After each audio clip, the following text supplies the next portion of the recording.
오늘 본문에 보면은 하나님께 실망한 세례 요한의 얘기가 나와요. 하나님께 실망한 세례 요한. 자, 2절, 3절 말씀 우리 같이 한번 읽어보겠습니다. 2절, 3절이요. 요한이 옥에서 그리스도께서 하신 일을 듣고 제자들을 보내어 예수께 여짜오되 오실 그이가 당신이오니까 우리가 다른 일을 기다리오리까 그랬습니다. 이 얘기는 예수님 당신이 오실 그분 맞으세요? 쉽게 말해서 당신이 메시아 맞아요? 그런 거예요. 당신이 약속된 메시아 그분 맞습니까? 우리가 다른 사람을 기다려야 될까요? 이런 얘기예요. 근데 이 얘기가 충격적인 이유는 뭐냐면 그동안 세례 요한은 예수님이 메시아라고 자기가 열심히 증거하고 다녔기 때문에 그런 거예요.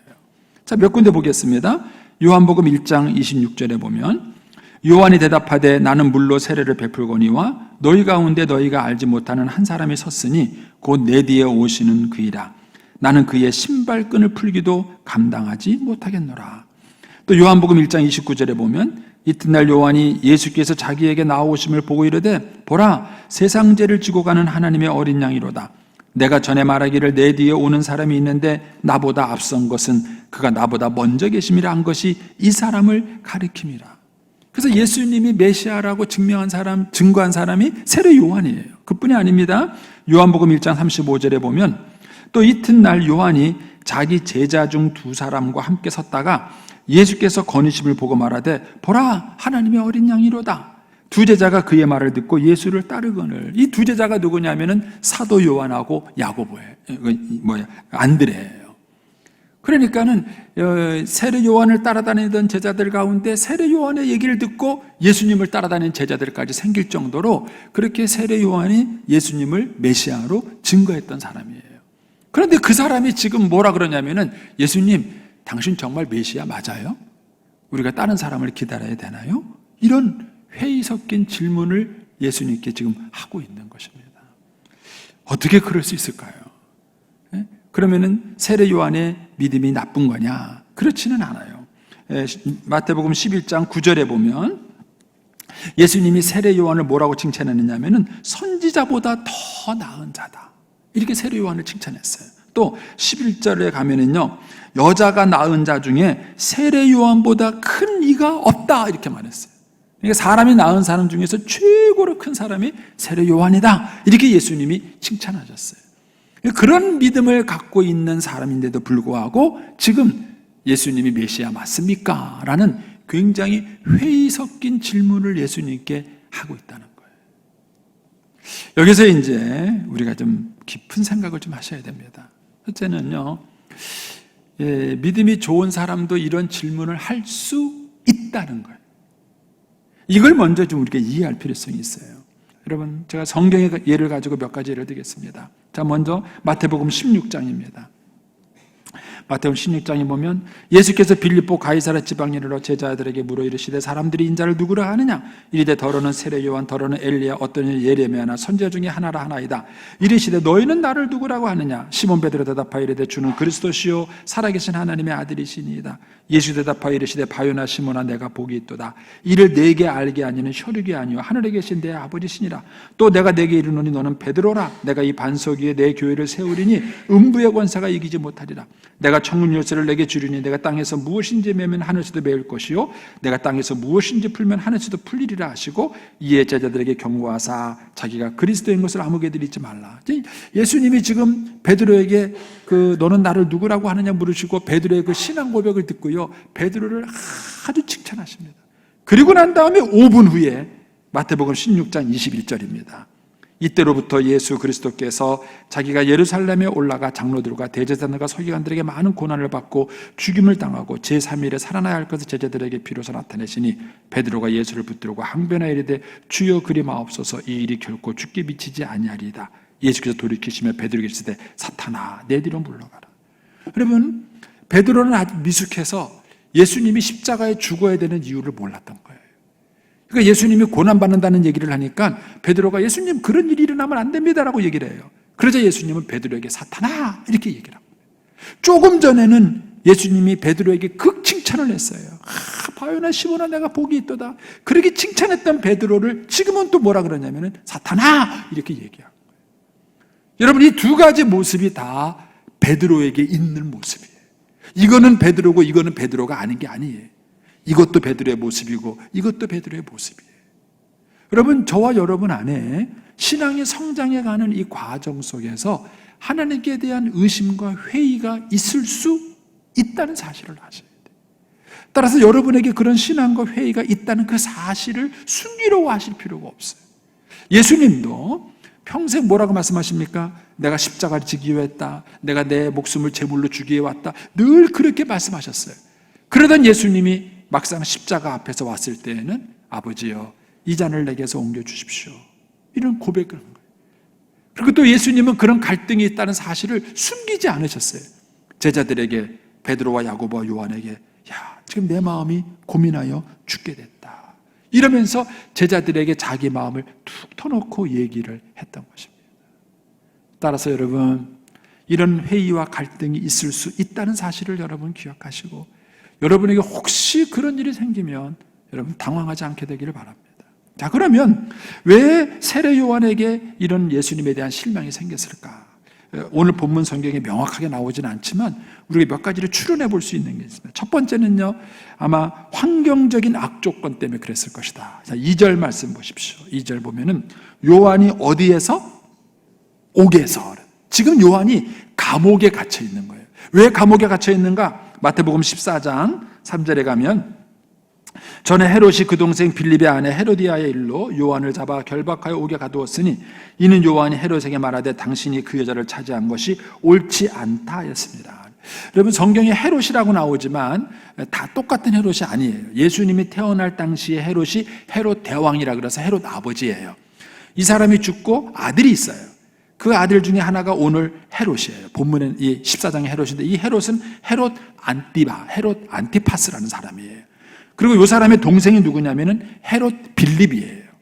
근데 이 헤롯 안티파스가 헤롯 빌립, 자기 동생의 부인을 데려와서 결혼을 했어요. 어떻게 되는 거예요?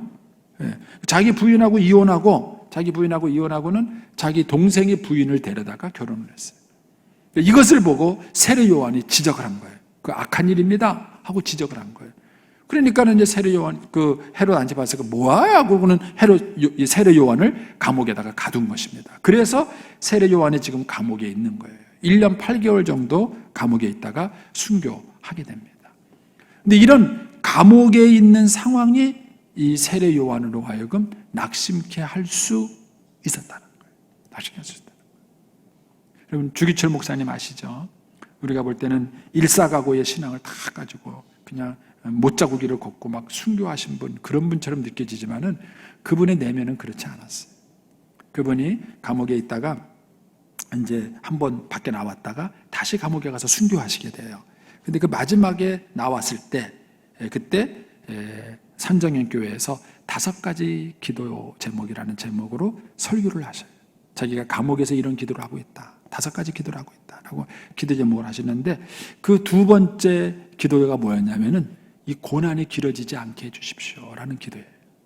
근데 그 설교를 하시면서 주기철 목사님이 이런 얘기를 하십니다. 단번에 받은 고난은 이길 수 있으나 오래 끄는 장기간의 고난은 참기 어렵습니다. 칼로 베고 불로 지지는 형벌이라도 한두 번에 주어진다면 그래도 이길 수 있으나 1달, 2달, 1년, 10년 계속되는 고난은 견디기가 어렵습니다. 그것도 절대 면할 수 없는 형벌이라면 어쩔 수 없이 당하지만 한 걸음만 양보하면 그 무서운 형벌을 면할 수 있고, 한 걸음만 양보하면 도리어 상을 준다는 데에 많은 사람이 넘어갑니다.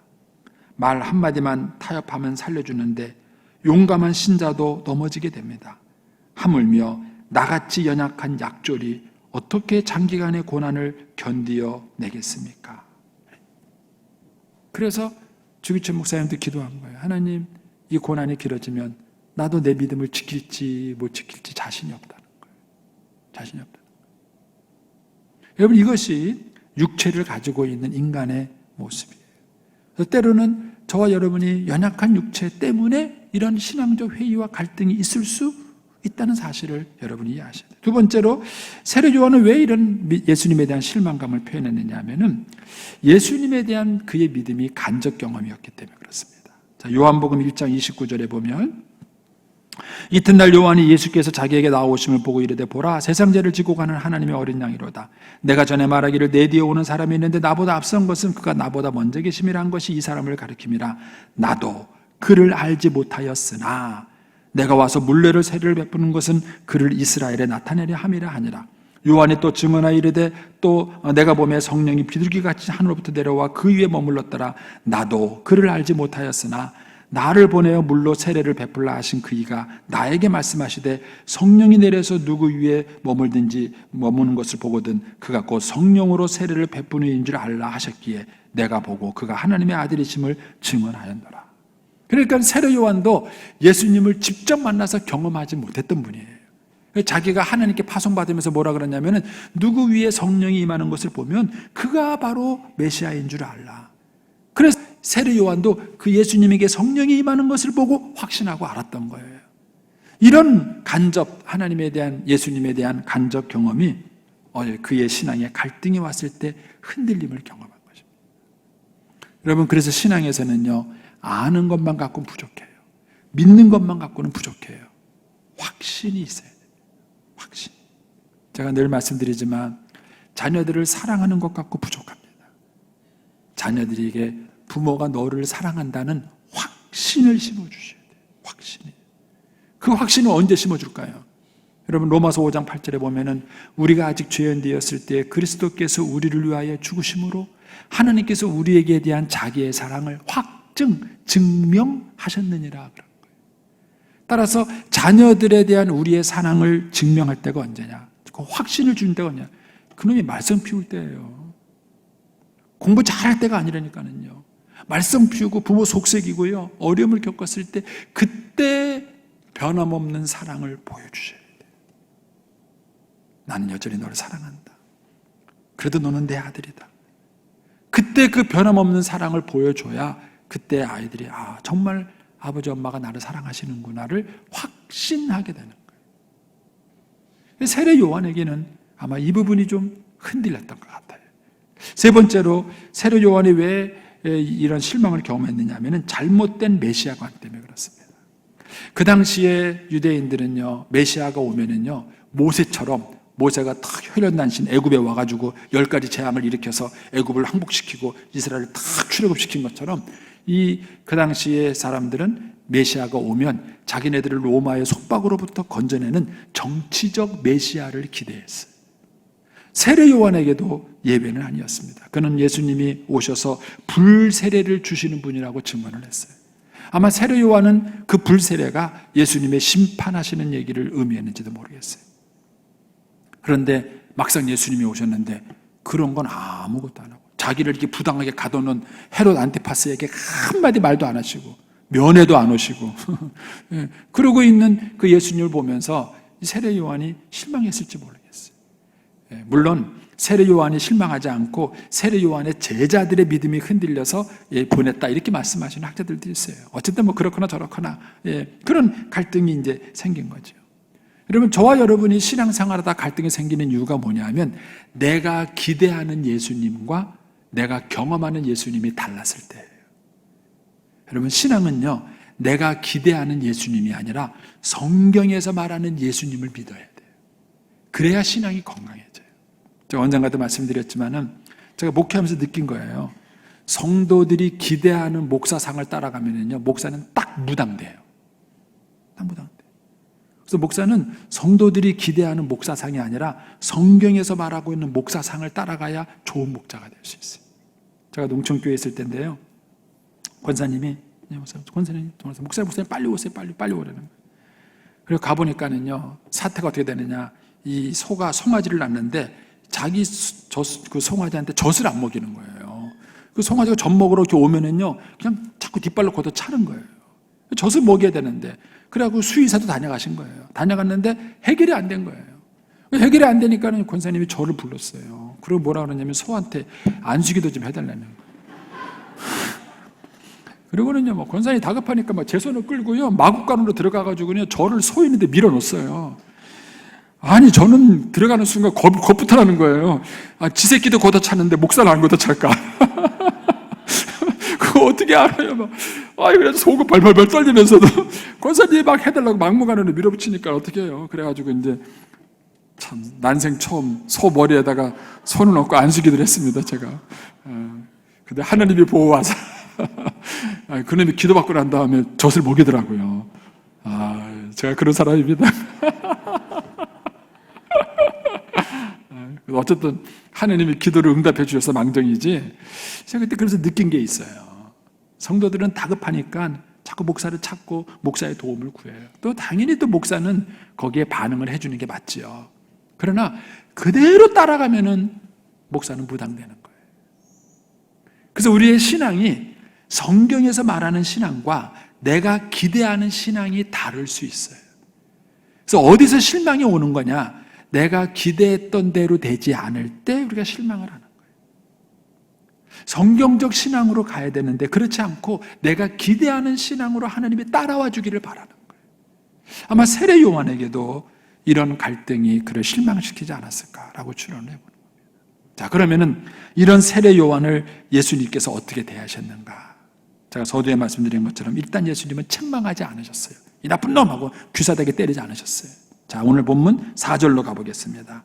4절 가시면 예수께서 대답하여 이르시되 너희가 가서 듣고 보는 것을 요한에게 알리되 맹인이 보며 못 걷는 사람이 걸으며 나병한 자가 깨끗함을 받으며 못 듣는 자가 들으며 죽은 자가 살아나며 가난한 자에게 복음이 전파된다 하라. 내가 지금 하고 있는 거 너 와서 봤지? 보고 가서 그대로 얘기해. 이렇게 말을 하는 거예요. 왜 그렇게 말씀하셨느냐면은 여기서 말하는 것 맹인이 보며 못 걷는 사람이 걸으며 나병한 자가 깨끗함을 받으며 여러분 이거는요 메시아가 와서 할 수 있는 거예요. 재밌게도요 엘리야도 엘리사도요 죽은 사람을 살린 기적은 베풀었지만 맹인의 눈을 뜨게 하는 기적은 못 베풀었어요. 앉은 맹인을 걷게 하는 기적을 베푸는 내용이 없어요. 이거는 메시아가 온 것에 대한 큰 증거였던 거예요. 그래서 예수님이 말하는 거예요. 야, 이거 가서 본 그대로 전해. 그리고 세례 요한 보고 다시 한번 생각해 보라고 얘기해. 이런 얘기로 주님께서 말씀을 하신 것입니다. 여러분, 따라서 저와 여러분이 이런 신앙의 위기가 왔을 때 그것을 회복하는 길은요, 하나님의 말씀으로 돌아오는 거예요. 그래서 예수님은 이 사건과 하나님 말씀을 비교해보고 내가 누구인가를 평가해봐라. 이렇게 지금 주님이 말씀하시는 겁니다. 자, 요거를 제가 엘리야 얘기로 대신 예를 들어서 설명을 하겠습니다. 열왕기상 19장입니다. 열왕기상 19장에 보면 아합이 엘리야가 행한 모든 일과 그가 어떻게 모든 선지자를 칼로 죽였는지를 이세벨에게 말하느냐. 그렇죠? 제단 둘을 쌓아놓고 불로 임하는 제단의 진짜 하나님이다. 이렇게 말했는데 엘리야 제단에 불이 임했고 그리고 엘리야가 450명의 바알 선지자를 죽였어요. 그러면은 엘리야는요 종교 개혁이 일어날 줄 알았던 거예요. 우상 숭배자 450명을 죽였으니까 이제는 우상이 사라지고 하나님을 섬기는 믿음이 회복될 줄 알았어요. 그런데 이세벨의 마음이 더 독해진 거예요. 2절에 보면 이세벨이 사신을 엘리야에게 보내이르되 내가 내일 이맘때 너 죽이겠다. 널 암살시키겠다. 이렇게 말을 한 거예요. 그럼 이 얘기를 딱 들었으면 어떻게 해야 돼요? 웃기지 마. 너 오기만 해봐라. 불로 다 쥐져버렸다 했더니 이래 될 거 아니에요. 그런데 이 얘기를 듣고는요 엘리야가 겁을 먹고 도망을 갔어요. 왜 그랬을까? 왜 그랬을까? 하는 거예요. 자, 그 다음 보겠습니다. 4절로 가보겠습니다. 4절. 자기 자신은 광야로 들어가 하루길쯤 가서 한 노된 나무 아래 앉아서 자기가 죽기를 원하여 이르되 여호와의 낭독하오니 지금 내 생명을 거두옵소서. 하느님 나 살고 싶지 않아요. 나 죽고 싶어요. 그랬다는 거예요. 그런데 이런 엘리야를 두고 하나님은 책망하지 않으셔요. 어떻게 하시느냐? 5절에 가니까 노된 나무 아래 누워 자더니 천사가 그를 어루만지며 그래. 저는 참 이 말씀이 좋아요. 예수님이 하나님이 하신 첫 번째 방법은 뭐냐? 천사를 보내서 그 엘리야를 어루만져 주신 거예요. 보듬어 주신 거예요. 보듬어 주신 거예요. 여러분, 스킨십이 얼마나 중요한지 아세요? 영적인 회복을 이루는데 예수님은 엘리야에게 야 놈아! 금식하면서 기도해야지. 기도 안 하니까 믿음이 떨어진 거 아니야? 금식해! 기도해! 이렇게 얘기하지 않으셨어요.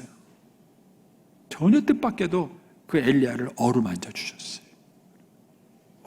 여러분, 인간은요 육체 안에 마음을 담고 있고 영을 담고 있는 거예요. 그래서 육체와 영이 긴밀하게 연결돼요. 어떤 것은 영적인 것처럼 보이지만 육적인 문제일 수 있는 거예요. 그런데 우리는 모든 것을 다 영적으로만 해결하려고 해요. 기도 안 해서 그렇다, 성경 안 봐서 그렇다, 이런 식으로 모든 걸 다 영적으로만 해결하려고 해요. 근데 주님은 지금 이 엘리야의 상태를 보시면서 제일 먼저 하신 것은 그를 어루만져 주신 거예요. 그리고 그다음에 뭐 하십니까? 일어나 먹으라. 그러니까는요, 숯불에 구운 떡과 한 병 물이 있습니다. 그걸 먹고 난 다음에요, 엘리야가 감사합니다, 이제 힘냈으니까 기도하겠습니다, 이래야 되는데 이 나쁜 놈이요 또 자요. 그러니까 어디 버릇없는 놈 같은 이라고 이렇게 해서 기도해야지, 이런 게 아니에요. 주님은 그냥 자게 내버려 뒀어요. 그 다음에 또 어떻게 하십니까? 7절에 가시면 여호와의 천사가 또 다시 와서 어떻게 했습니까? 또 어루만져줘요. 또 어루만져줘요. 그리고는 또 먹여요. 또 자요. 그래라 그래요. 그거를 40일 동안 그렇게 하세요. 40일 동안. 그 40일이 지나고 난 다음에 그 다음에 열왕기상 19장 11절입니다. 보면은 하나님이 바람 가운데 없어요. 지진 가운데도 없어요. 바람에도 지진에도 하나님을 느낄 수 없었어요. 불 가운데도 없었어요. 그러면 어디서 나타났느냐? 불 다음에 세미한 음성에 거기서 하나님의 음성을 만나고 하나님을 경험해요. 여러분, 하나님은 어떻게 우리를 만나주시고 회복하시는가? 말씀이에요, 말씀. 말씀을 우리를 찾아와 주시는 거예요. 그래서 하나님은 먼저 이 엘리야를 육체적으로 잘 회복시켜 주시고, 그리고 난 다음에 말씀을 주시는 거예요. 그래서 우리가 영적이다라고 말했을 때 기도하고 말씀만 가르치는 것만이 영적인 것은 아니에요. 육체적인 것을 돌봐주고 케어해 주는 것, 이것도 아주 중요한 영적인 일이라는 사실을 여러분들이 인지하셨으면 좋겠어요. 이렇게 해서 하나님은 이 엘리야의 믿음을 회복시켜 주시고 세례 요한의 믿음도 회복시켜 주시는 겁니다. 자, 마지막 6절 말씀 우리 같이 한번 읽어보겠습니다. 오늘 본문의 6절 같이 읽어보겠습니다.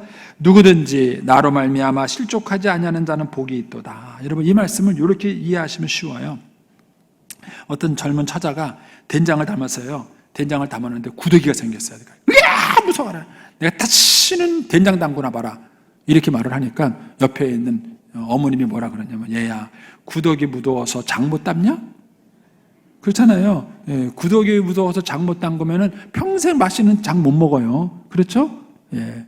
그래서 그 어머님이 고급스럽게 구더기 무서워서 장 못 담냐? 이렇게 말하지 않으시고 성경을 인용하시면서 누구든지 구더기로 말미암아 실족하지 않는 자는 맛있는 장을 먹으리라. 이해하시겠어요? 이게 그 얘기예요.